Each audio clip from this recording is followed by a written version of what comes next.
by saying congratulations on this album. I've had a chance to sit down and take a listen to it, and it is an absolutely amazing album. Congratulations. Hey, thanks so much. Yeah, look, I'm really very happy with it, and like it was a two-year process, actually, the whole thing, and I think it was the first time I've ever had that much time, actually, so it was... it was great experience.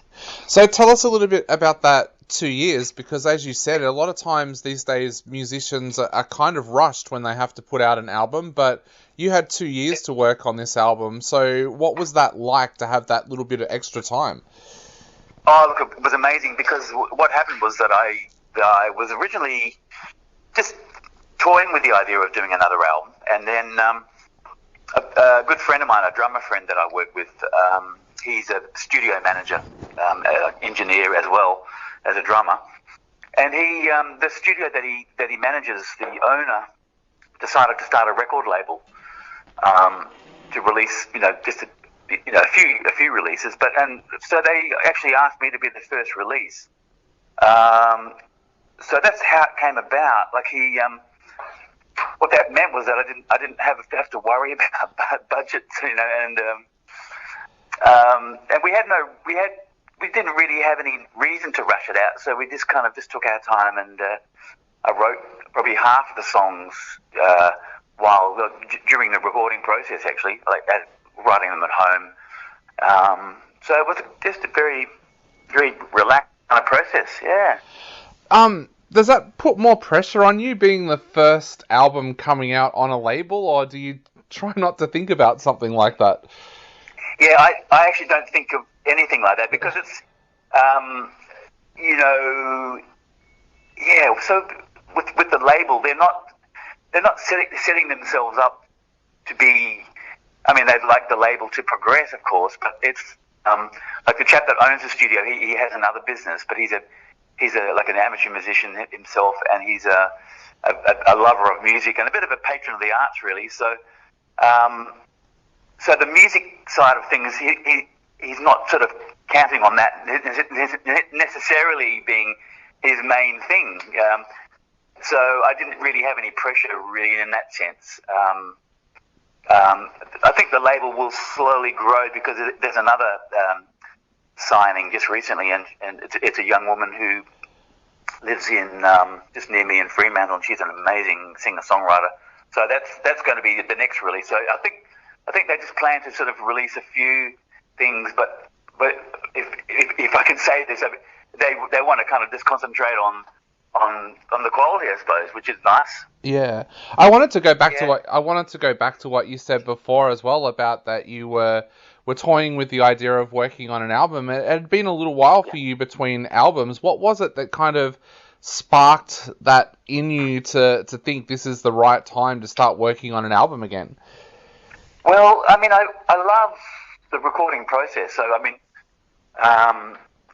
and there's, I probably only do, one gig every 2 weeks at the moment. So, and I love playing live as well.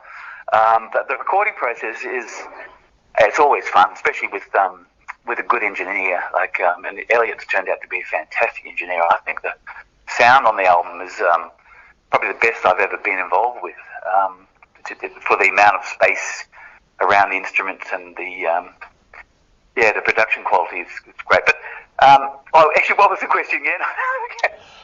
What was it that kind of sparked you to want to record again? Okay, so I think I was on the right line there. Just as far as I really love the recording process, being in a studio, especially working with someone that I get on with, where you're throwing ideas around. So I've never done a blues album before, and I actually originally intended to do a blues album, but because I love all kinds of music, it always turns out that I do a very mixed kind of style album, which is it kind of changed. The whole reason to record kind of changed through the process, but it's really the love of the recording process and collaboration with other people that sort of sparks me on to record. And but I'm not a driven person, really. I have lots of, this has been 8 years since my last recording, so I'm very pretty relaxed about it, really. Yeah, where did that love for blues music come from as well? Was the blues a type of music that you had around you as a child? Like, was it something that your parents listened to?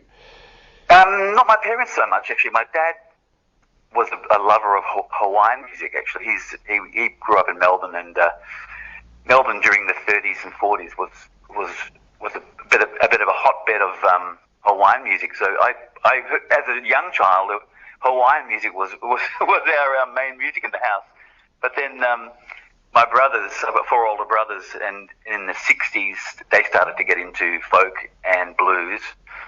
And at that time, a lot of the blues was a mixture of country blues like Sonny Terry and Brownie McGee, and some Muddy Waters and some Howling Wolf. So it was around the house, and I just gravitated towards it. And it was quite common back then in the 70s when I started playing in bands.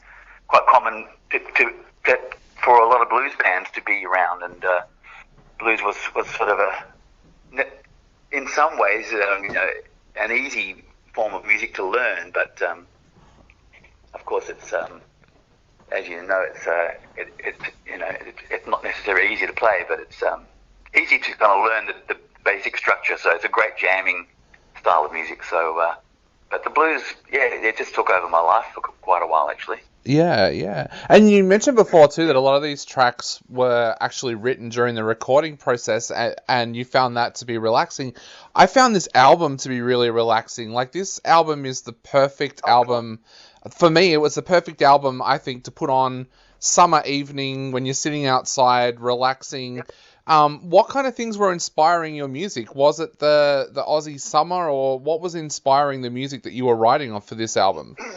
Well, the only thing that really inspires me, or the main thing that inspires me, is just the challenge of putting a song together, really, because it starts off for me like usually on the guitar I come up with a little riff, and the riff might incorporate some chords. It might be a very simple thing, but there's something usually.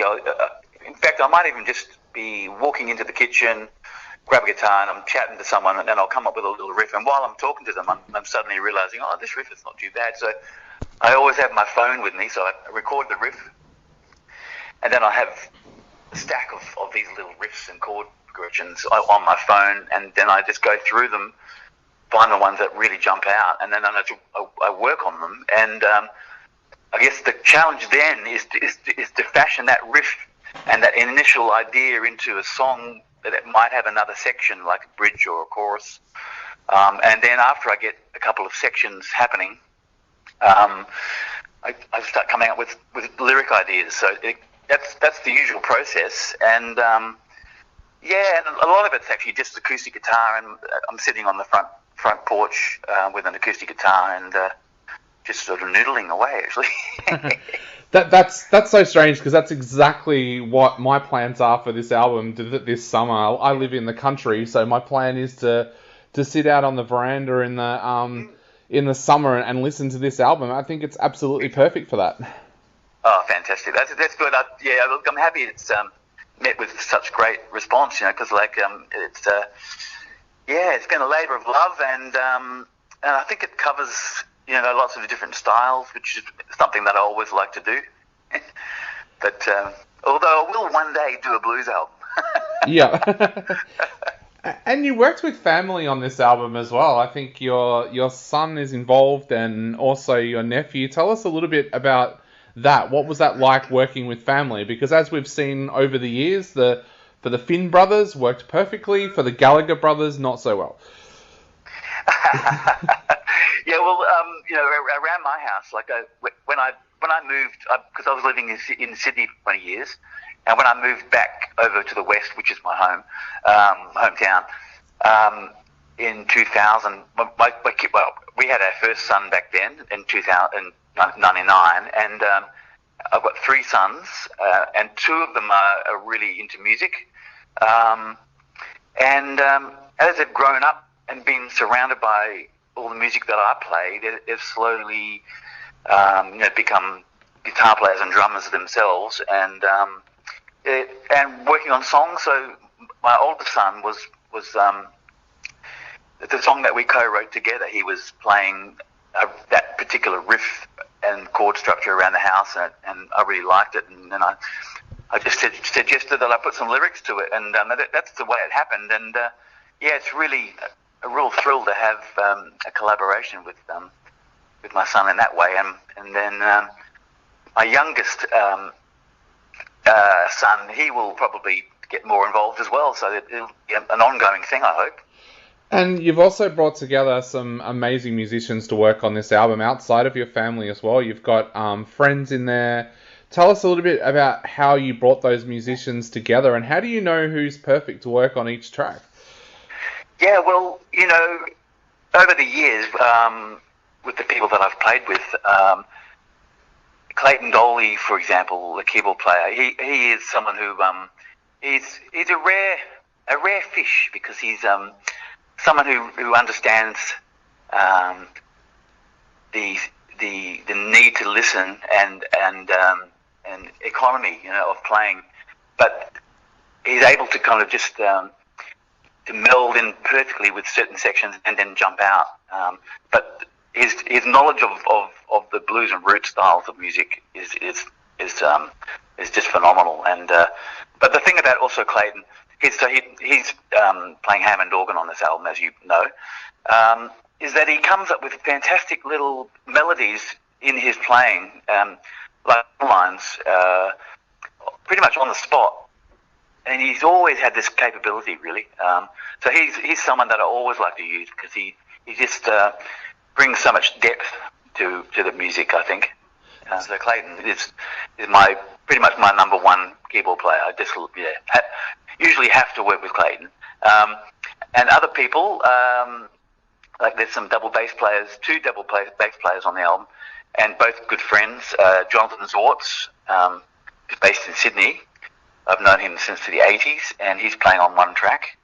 And a chap named Ben Franz, who's someone that I've got to know more recently, and he plays with the Waifs, and he used to play with John Butler, and he was based in Melbourne. He's moved back to Perth now, and he's another one that is fantastic depth of musicianship, and the conga player who's on 2 tracks, Fabian Heavier. He was with me in the Mighty Reapers as well as Clayton.